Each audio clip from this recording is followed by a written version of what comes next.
IPL season 19ಕ್ಕೆ ಯಾವೆಲ್ಲ ಆಟಗಾರರನ್ನ ಯಾವ್ಯಾವ ತಂಡಗಳು ರಿಟೈನ್ ಮಾಡಿಕೊಳ್ಳುತ್ತವೆ ಎಂಬುದರ ರಿಟೈನ್ ಲಿಸ್ಟ್ ಅನ್ನ ನವೆಂಬರ್ 15ರೊಳಗೆ BCCIಗೆ ನೀಡಬೇಕಾಗಿದೆ. ಹೀಗಾಗಿ ಪ್ರತಿಯೊಂದು IPL ತಂಡಗಳಲ್ಲೂ ಕೂಡ ಇದೀಗ ಚಟುವಟಿಕೆ ಗರಿಗೆದರಿದೆ. ಈಗ IPL ಅಭಿಮಾನಿಗಳಲ್ಲಿ ಯಾವ್ಯಾವ ತಂಡ ಯಾವ್ಯಾವ ಆಟಗಾರರನ್ನ ತನ್ನಲ್ಲಿ ಉಳಿಸಿಕೊಳ್ಳಬಹುದೆಂಬ ಕುತೂಹಲ ಹೆಚ್ಚಾಗುತ್ತಿದೆ. ಇನ್ನು IPL ಸೀಸನ್ 19ರಲ್ಲಿ ರಾಜಸ್ಥಾನ್ ರಾಯಲ್ಸ್ ತಂಡದಿಂದ ಸಂಜು ಸ್ಯಾಮ್ಸನ್ ಹೊರಹೋಗುವುದು ಹೆಚ್ಚು ಕಡಿಮೆ ಕನ್ಫರ್ಮ್ ಆಗಿದೆ ಅಂತಾನೆ ಹೇಳಬಹುದಾಗಿದೆ. ಸೀಸನ್ 18 ಸೀಸನ್ 17ರಲ್ಲಿ ರಾಜಸ್ಥಾನ್ ರಾಯಲ್ಸ್ ತಂಡದ ನಾಯಕತ್ವದ ಜವಾಬ್ದಾರಿಯನ್ನು ಹೊತ್ತಿದ್ದಂತಹ ಸಂಜು ಸ್ಯಾಮ್ಸನ್ ಇದೀಗ ಸೀಸನ್ 19ರಲ್ಲಿ ಬೇರೆ ತಂಡವನ್ನ ಸೇರಿಕೊಳ್ಳಲಿದ್ದಾರೆ. ಹೆಚ್ಚು ಕಡಿಮೆ ಸಂಜು ಸ್ಯಾಮ್ಸನ್ ಸೀಸನ್ 19ರಲ್ಲಿ CSK ತಂಡವನ್ನ ಸೇರಿಕೊಳ್ಳುವ ಎಲ್ಲಾ ಸಾಧ್ಯತೆ ಇದೆ. ಇನ್ನು CSK ತಂಡಕ್ಕೆ ಸಂಜು ಸ್ಯಾಮ್ಸನ್ ಹೋದರೆ ಆಗ ಸಂಜು ಸ್ಯಾಮ್ಸನ್ ಗಾಗಿ CSK ತಂಡ 2 ಆಟಗಾರರನ್ನ ರಾಜಸ್ಥಾನ್ ರಾಯಲ್ಸ್ ತಂಡಕ್ಕೆ ನೀಡಲು ಇದೀಗ ಮುಂದಾಗಿದೆ. ಇನ್ನು ಸೀಸನ್ 19ರಲ್ಲಿ RCBಗೆ ಒಂದು ಬಂಪರ್ ಚಾನ್ಸ್ ಕೂಡ ಇದೆ ಅಂತಾನೆ ಹೇಳಬಹುದಾಗಿದೆ. ಹಾಗಾದ್ರೆ ಸೀಸನ್ 19ರಲ್ಲಿ RCBಗೆ ಇರುವ ಒಂದು ಬಂಪರ್ ಚಾನ್ಸ್ ಏನು, ಹಾಗೇನೆ ಸೀಸನ್ 19ರಲ್ಲಿ ಯಾವೆಲ್ಲ ಆಟಗಾರರನ್ನ ಯಾವ್ಯಾವ ತಂಡಗಳು ರಿಟರ್ನ್ ಅನ್ನ ಮಾಡಿಕೊಳ್ಳುವ ಸಾಧ್ಯತೆ ಇದೆ ಎಂಬುದರ ಕಂಪ್ಲೀಟ್ ಡೀಟೇಲ್ಸ್ ಅನ್ನ ಈ ವಿಡಿಯೋದಲ್ಲಿ ನಾವು ನಿಮ್ಮ ಜೊತೆ ಶೇರ್ ಮಾಡಲಿದ್ದೇವೆ. ಈ ಸುದ್ದಿಯ ಡೀಟೇಲ್ಸ್ ಅನ್ನ ಕೊಡುವುದಕ್ಕಿಂತ ಮುಂಚೆ ನೀವು RCB ತಂಡದ ಅಭಿಮಾನಿಗಳಾಗಿದ್ದಲ್ಲಿ ಈ ವಿಡಿಯೋಕ್ಕೊಂದು ಲೈಕ್ ಮಾಡಿ. ಹಾಗೇನೆ ಸೀಸನ್ 19ರಲ್ಲೂ ಕೂಡ RCB IPL ಅಲ್ಲಿ ಚಾಂಪಿಯನ್ ಆಗಿ ಹೊರಹೊಮ್ಮುತ್ತದೆ ಅಂತ ನಿಮ್ಗೆ ಅನ್ಸುತ್ತದೆಯೋ ಅಥವಾ ಇಲ್ಲವೇ ಎಂಬ ನಿಮ್ಮ ಅನಿಸಿಕೆಯನ್ನ ತಪ್ಪದೆ ಕಮೆಂಟ್ ಬಾಕ್ಸ್ ಅಲ್ಲಿ ತಿಳಿಸಿ. ಕೂಡ IPL ಸೀಸನ್ 19ರ ಹರಾಜಿಗಿಂತ ಮುಂಚೆ IPL ನಲ್ಲಿ ಒಂದು ದೊಡ್ಡ ಟ್ರೇಡ್ ನಡೆಯುವ ಸಾಧ್ಯತೆ ಇದೆ. IPL ಸೀಸನ್ 18ರಲ್ಲಿ ರಾಜಸ್ಥಾನ್ ರಾಯಲ್ಸ್ ತಂಡದ ನಾಯಕನಾಗಿದ್ದಂತ ಸಂಜು ಸ್ಯಾಮ್ಸನ್ ಇದೀಗ ರಾಜಸ್ಥಾನ್ ರಾಯಲ್ಸ್ ತಂಡವನ್ನ ಬಿಡಲು ಮುಂದಾಗಿದ್ದಾರೆ. ಮೊದಲಿಗೆ ರಾಜಸ್ಥಾನ್ ರಾಯಲ್ಸ್ ತಂಡ ಸಂಜು ಸ್ಯಾಮ್ಸನ್ ಅವರನ್ನ ಡೆಲ್ಲಿ ತಂಡಕ್ಕೆ ಕಳಿಸಿ ಡೆಲ್ಲಿ ತಂಡದಿಂದ ಟ್ರಿಸ್ಟನ್ ಸ್ಟಬ್ಸ್ ಅವರನ್ನ ರಾಜಸ್ಥಾನ್ ರಾಯಲ್ಸ್ ತಂಡ ತನ್ನ ತಂಡಕ್ಕೆ ಸೇರಿಸಿಕೊಳ್ಳುತ್ತದೆ ಎಂಬ ಮಾತುಕತೆಗಳು ಜೋರಾಗಿದ್ದವು. ಆದರೆ ಆ ಸುದ್ದಿ ಕೊನೆಗೆ ಸುಳ್ಳಾಗಿತ್ತು. ಇದೀಗ ರಾಜಸ್ಥಾನ್ ರಾಯಲ್ಸ್ ತಂಡ ಸಂಜು ಸ್ಯಾಮ್ಸನ್ ಅವರನ್ನ ಟ್ರೇಡ್ ಮೂಲಕ CSKಗೆ ಕೊಡಲು ಮುಂದಾಗಿದೆ. ಇನ್ನು CSK ತಂಡದಿಂದ ರವೀಂದ್ರ ಜಡೇಜಾ ಮತ್ತು ಸ್ಯಾಮ್ ಕರನ್ ಅವರನ್ನ ತನ್ನ ತಂಡಕ್ಕೆ ಸೇರಿಸಿಕೊಳ್ಳಲು ರಾಜಸ್ಥಾನ್ ರಾಯಲ್ಸ್ ತಂಡ ಮುಂದಾಗಿದೆ. ಮೊದಲಿಗೆ ರಾಜಸ್ಥಾನ್ ರಾಯಲ್ಸ್ ತಂಡ ಸಂಜು ಸ್ಯಾಮ್ಸನ್ ಅನ್ನ CSKಗೆ ಕೊಟ್ಟು CSK ತಂಡದಿಂದ ರವೀಂದ್ರ ಜಡೇಜಾ ಮತ್ತು ಮಹೇಶ್ ಪತಿರಾಣ ಅವರನ್ನ ಕೇಳಿತ್ತು. ಆದರೆ ಈ ಡೀಲ್ಗೆ CSK ತಂಡ ನಿರಾಕರಿಸಿತ್ತು. ಇದೀಗ CSK ರಾಜಸ್ಥಾನ್ ರಾಯಲ್ಸ್ ತಂಡಕ್ಕೆ ಮತ್ತೊಂದು ಆಫರ್ ಅನ್ನು ನೀಡಿದ್ದು ಸಂಜು ಸ್ಯಾಮ್ಸನ್ ಬದಲಾಗಿ ರವೀಂದ್ರ ಜಡೇಜಾ ಮತ್ತು ಸ್ಯಾಮ್ ಕರನ್ ಅವರನ್ನ ಕೊಡುವುದಾಗಿ ಹೇಳಿದೆ. ಈ ಡೀಲ್ಗೆ ಹೆಚ್ಚು ಕಡಿಮೆ ರಾಜಸ್ಥಾನ್ ರಾಯಲ್ಸ್ ತಂಡ ಕೂಡ ಒಪ್ಪಿಗೆ ನೀಡಿದೆ. ಹೀಗಾಗಿ ಇನ್ನು ಕೆಲವೇ ಗಂಟೆಗಳಲ್ಲಿ ಈ ಟ್ರೇಡ್ ಕನ್ಫರ್ಮ್ ಆಗುವ ಸಾಧ್ಯತೆ ಇದೆ. ಒಂದು ವೇಳೆ ಈ ಟ್ರೇಡ್ ಕನ್ಫರ್ಮ್ ಆದರೆ ಆಗ IPL ಇತಿಹಾಸದಲ್ಲಿಯೇ ಅತಿ ದೊಡ್ಡ ಟ್ರೇಡ್ ಆಗಿ ಈ ಟ್ರೇಡ್ ಹೊರಹೊಮ್ಮಲಿದೆ ಅಂತಾನೆ ಹೇಳಬಹುದಾಗಿದೆ. ಸೀಸನ್ 17ರಲ್ಲಿ ಹಾರ್ದಿಕ್ ಪಾಂಡ್ಯ ಗುಜರಾತ್ ಟೈಟನ್ಸ್ ಇಂದ ಮುಂಬೈ ಇಂಡಿಯನ್ಸ್ಗೆ ಬಂದಿದ್ದೆ ಅತಿ ದೊಡ್ಡ ಟ್ರೇಡ್ ಅಂತ ಹೇಳಲಾಗುತ್ತಿತ್ತು. ಆದರೆ IPL ಇತಿಹಾಸದಲ್ಲಿ ಮೊದಲ ಬಾರಿಗೆ 3 ಆಟಗಾರರನ್ನ ಒಳಗೊಂಡಂತ ಟ್ರೇಡ್ ಇದುವರೆಗೆ ನಡೆದಿಲ್ಲ. ಒಂದು ವೇಳೆ ಸಂಜು ಸ್ಯಾಮ್ಸನ್ CSKಗೆ ಹೋಗಿ CSK ತಂಡದಿಂದ ರವೀಂದ್ರ ಜಡೇಜಾ, ಸ್ಯಾಮ್ ಕರನ್ ರಾಜಸ್ಥಾನ್ ರಾಯಲ್ಸ್ ತಂಡಕ್ಕೆ ಬಂದರೆ ಆಗ ಇದು IPL ಇತಿಹಾಸದ ಅತಿ ದೊಡ್ಡ ಟ್ರೇಡ್ ಅನ್ನಿಸಿಕೊಳ್ಳುವುದರಲ್ಲಿ ಎರಡು ಮಾತಿಲ್ಲ ಅಂತಾನೆ ಹೇಳಬಹುದಾಗಿದೆ. IPL ನಲ್ಲಿ ರವೀಂದ್ರ ಜಡೇಜಾ ಮೊದಲು ಆಡಿದ್ದೆ ರಾಜಸ್ಥಾನ್ ರಾಯಲ್ಸ್ ತಂಡದ ಪರವಾಗಿ. ಅನಂತರ ಸೀಸನ್ 4ರಲ್ಲಿ ರವೀಂದ್ರ ಜಡೇಜಾ CSK ತಂಡವನ್ನ ಸೇರಿಕೊಂಡಿದ್ದರು. ಅನಂತರ CSK ತಂಡದ ಪರವಾಗಿ ಕೆಲವೊಂದು ಭರ್ಜರಿ ಇನ್ನಿಂಗ್ಸ್ ಗಳನ್ನ ಕೂಡ ಆಡುವುದರ ಮೂಲಕ IPL ನಲ್ಲಿ ರವೀಂದ್ರ ಜಡೇಜಾ ಮಿಂಚಿದ್ದರು. ಅದರಲ್ಲೂ IPL ಸೀಸನ್ 16ರಲ್ಲಿ CSK ತಂಡ ಫೈನಲ್ ಅಲ್ಲಿ ಗೆದ್ದಿದ್ದೇ ರವೀಂದ್ರ ಜಡೇಜಾ ಅವರ ಒಂದು ಅತ್ಯುತ್ತಮವಾದಂತ ಬ್ಯಾಟಿಂಗ್ ಪ್ರದರ್ಶನದಿಂದಾಗಿ ರವೀಂದ್ರ ಜಡೇಜಾ ಅವರನ್ನು ಇದೀಗ CSK ತಂಡ ಕೈ ಬಿಡಲು ಹೊರಟಿರುವುದು ಕೆಲವು ಕ್ರಿಕೆಟ್ ಅಭಿಮಾನಿಗಳಿಗೆ ಬೇಸರವನ್ನ ಮೂಡಿಸಿದೆ ಅಂತಾನೆ ಹೇಳಬಹುದಾಗಿದೆ. ಅದರಲ್ಲೂ CSK ತಂಡದ ಕೆಲವು ಕಟ್ಟ ಅಭಿಮಾನಿಗಳು ರವೀಂದ್ರ ಜಡೇಜಾ ಅವರನ್ನ CSK ತಂಡ ತನ್ನಲ್ಲೇ ಉಳಿಸಿಕೊಳ್ಳಬೇಕೆಂಬ ಮಾತುಗಳನ್ನು ಸಾಮಾಜಿಕ ಜಾಲತಾಣಗಳಲ್ಲಿ ಆಡುತ್ತಿದ್ದಾರೆ. ಆದರೆ CSK ಮ್ಯಾನೇಜ್ಮೆಂಟ್ ಮಾತ್ರ ರವೀಂದ್ರ ಜಡೇಜಾ ಅವರನ್ನ ಕನ್ವಿನ್ಸ್ ಮಾಡಿ ಇದೀಗ ರಾಜಸ್ಥಾನ್ ರಾಯಲ್ಸ್ ತಂಡಕ್ಕೆ ರವೀಂದ್ರ ಜಡೇಜಾ ಅವರನ್ನ ಕೊಡಲು ಮುಂದಾಗಿದೆ. ಇನ್ನು IPL ಸೀಸನ್ 19 ಹರಾಜಿಗಿಂತ ಮುಂಚೆ ಯಾವೆಲ್ಲ ತಂಡಗಳು ಯಾವ್ಯಾವ ಆಟಗಾರರನ್ನ ರಿಟೈನ್ ಮಾಡಿಕೊಳ್ಳಬಹುದೆಂಬ ಕುತೂಹಲ ಗರಿಗೆದರಿದೆ. ಅದರಲ್ಲೂ ಸೀಸನ್ 18ರ ಹರಾಜಿನಲ್ಲಿ ಬರೋಬ್ಬರಿ 23.5 ಕೋಟಿಗೆ KKR ತಂಡ ವೆಂಕಟೇಶ್ ಅಯ್ಯರ್ ಅವರನ್ನ ಖರೀದಿ ಮಾಡಿತ್ತು. ಇದೀಗ ವೆಂಕಟೇಶ್ ಅಯ್ಯರ್ ಅವರನ್ನ KKR ತಂಡ ಸೀಸನ್ 19ರಲ್ಲಿ ಉಳಿಸಿಕೊಳ್ಳುತ್ತದೆಯೋ ಅಥವಾ ಇಲ್ಲವೇ ಎಂಬುದನ್ನ ಕಾದು ನೋಡಬೇಕಾಗಿದೆ. ಹೆಚ್ಚು ಕಡಿಮೆ ವೆಂಕಟೇಶ್ ಅಯ್ಯರ್ ಅವರನ್ನ ಸೀಸನ್ 19ರಲ್ಲಿ KKR ತಂಡ ರಿಟೈನ್ ಮಾಡಿಕೊಳ್ಳುವ ಸಾಧ್ಯತೆ ತೀರಾ ಕಡಿಮೆ ಇದೆ ಅಂತಾನೆ ಹೇಳಬಹುದಾಗಿದೆ. ಸೀಸನ್ 18ರ ಹರಾಜಿನಲ್ಲಿ ವೆಂಕಟೇಶ್ ಅಯ್ಯರ್ ಅವರನ್ನ ಖರೀದಿಸಲು RCB ಮತ್ತು KKR ತಂಡಗಳು ಭಾರಿ ಪೈಪೋಟಿಗೆ ಬಿದ್ದಿದ್ದವು.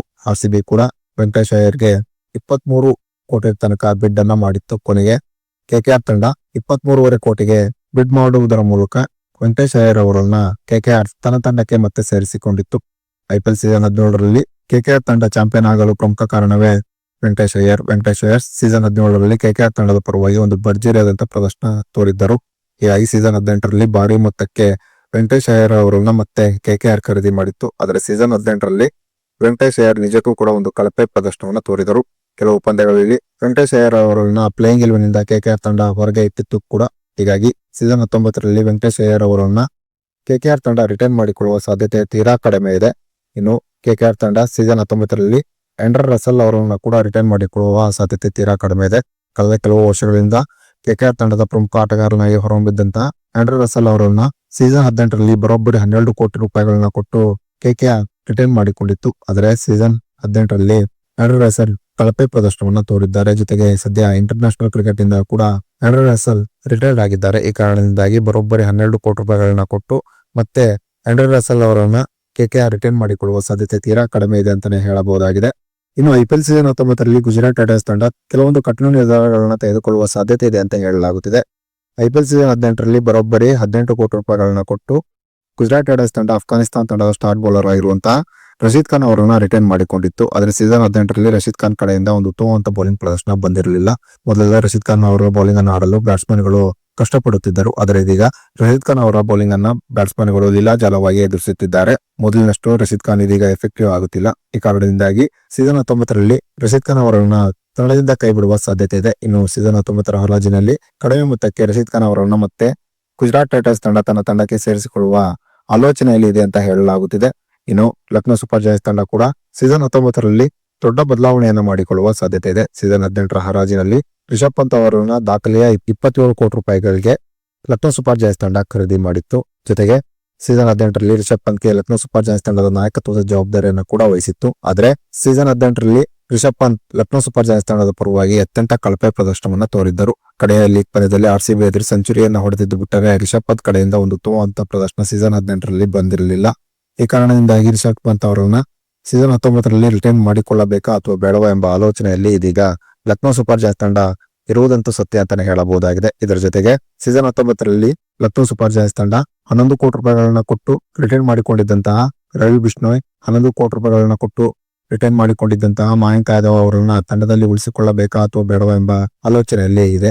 ಹೆಚ್ಚು ಕಡಿಮೆ ಇವರಿಬ್ಬರನ್ನ ಸೀಸನ್ 19ರಲ್ಲಿ ರಿಲೀಸ್ ಮಾಡುವ ಎಲ್ಲಾ ಸಾಧ್ಯತೆ ಇದೆ ಅಂತಾನೆ ಹೇಳಬಹುದಾಗಿದೆ. ಇದರ ಜೊತೆಗೆ ಸೀಸನ್ 18ರ ಹರಾಜಿನಲ್ಲಿ 7.5 ಕೋಟಿ ರೂಪಾಯಿಗಳನ್ನ ಕೊಟ್ಟು ಖರೀದಿ ಮಾಡಿದಂತಹ ಸೌತ್ ಆಫ್ರಿಕಾದ ಸ್ಟಾರ್ ಬ್ಯಾಟ್ಸ್ಮನ್ ಆಗಿರುವ ಡೇವಿಡ್ ಮಿಲ್ಲರ್ ಅವರನ್ನು ಕೂಡ ಲಕ್ನೋ ಸೂಪರ್ ಜೈಂಟ್ಸ್ ತಂಡ ರಿಲೀಸ್ ಮಾಡುವ ಸಾಧ್ಯತೆ ಇದೆ. ಸೀಸನ್ 18ರಲ್ಲಿ ಲಕ್ನೋ ಸೂಪರ್ ಜೈಂಟ್ಸ್ ತಂಡ ದುಬಾರಿ ಮೊತ್ತವನ್ನ ಕೊಟ್ಟು ಖರೀದಿ ಮಾಡಿದಂತಹ ಯಾವೊಬ್ಬ ಆಟಗಾರನು ಒಂದು ಉತ್ತಮವಾದ ಪ್ರದರ್ಶನ ತೋರಲಿಲ್ಲ. ಬದಲಾಗಿ ಕಡಿಮೆ ಮೊತ್ತಕ್ಕೆ ಖರೀದಿ ಮಾಡಿದಂತಹ ಆಡನ್ ಮಾಕ್ರಮ್, ಮಿಚೆಲ್ ಮಾರ್ಷ್ ಮತ್ತು ದಿಗ್ವಿಜಯ್ ರಾಠಿ ಲಕ್ನೋ ಸೂಪರ್ ಜೈಂಟ್ಸ್ ತಂಡದ ಪರವಾಗಿ ಒಂದು ಉತ್ತಮವಾದ ಪ್ರದರ್ಶನ ತೋರಿದ್ದರು. ಸೀಸನ್ 18ರ ಹರಾಜಿನಲ್ಲಿ ಲಕ್ನೋ ಸೂಪರ್ ಜೈಂಟ್ಸ್ ತಂಡ ಆಡನ್ ಮಾಕ್ರಮ್ಗೆ 2 ಕೋಟಿ ರೂಪಾಯಿಗಳನ್ನ ಕೊಟ್ಟಿತ್ತು. ಇನ್ನು ಮಿಚೆಲ್ ಮಾರ್ಷ್ಗೆ 3.5 ಕೋಟಿ ರೂಪಾಯಿಗಳನ್ನ ಕೊಟ್ಟು ಖರೀದಿ ಮಾಡಿದ್ದರೆ ದಿಗ್ವಿಜಯ್ ರಾಠಿ ಅವರನ್ನ ಕೇವಲ 30 ಲಕ್ಷಕ್ಕೆ ಲಕ್ನೋ ಸೂಪರ್ ಜೈಂಟ್ಸ್ ತಂಡ ಖರೀದಿ ಮಾಡಿತ್ತು. ಈ 3 ಜನರು ಕೂಡ ಸೀಸನ್ 18ರಲ್ಲಿ ಲಕ್ನೋ ಸೂಪರ್ ಜೈಂಟ್ಸ್ ತಂಡದ ಪರವಾಗಿ ಒಂದು ಉತ್ತಮವಾದ ಪ್ರದರ್ಶನವನ್ನೇ ತೋರಿದ್ದರು.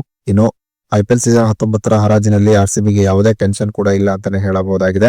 RCB ಈಗಾಗಲೇ ಒಂದು ಬಲಿಷ್ಠ ತಂಡವನ್ನ ಹೊಂದಿದೆ.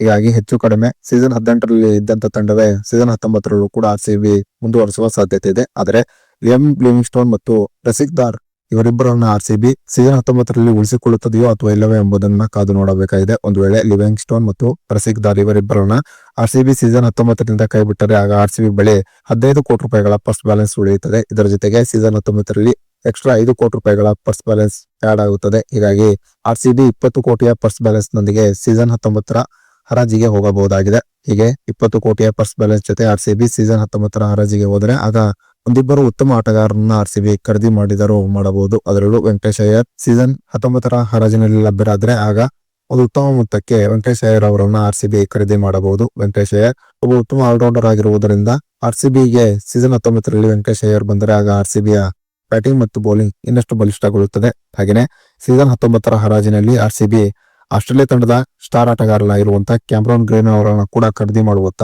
ಆಸಕ್ತಿಯನ್ನು ವಹಿಸುವ ಸಾಧ್ಯತೆ ಇದೆ. IPL ಸೀಸನ್ 17ರಲ್ಲಿ ಕ್ಯಾಮ್ರಾನ್ ಗ್ರೀನ್ RCB ತಂಡದ ಪರವಾಗಿ ಒಂದು ಉತ್ತಮವಾದ ಪ್ರದರ್ಶನ ತೋರಿದ್ದರು. ಹೀಗಾಗಿ ಮತ್ತೆ ಸೀಸನ್ 19ರ ಹರಾಜಿನಲ್ಲಿ ಒಂದು ಉತ್ತಮ ಮೊತ್ತಕ್ಕೆ ಕ್ಯಾಮ್ರಾನ್ ಗ್ರೀನ್ ಲಭ್ಯರಾದರೆ ಆಗ RCB ಕ್ಯಾಮ್ರಾನ್ ಗ್ರೀನ್ ಅವರನ್ನ ಖರೀದಿ ಮಾಡುವ ಎಲ್ಲಾ ಸಾಧ್ಯತೆ ಇದೆ ಅಂತಾನೆ ಹೇಳಬಹುದಾಗಿದೆ.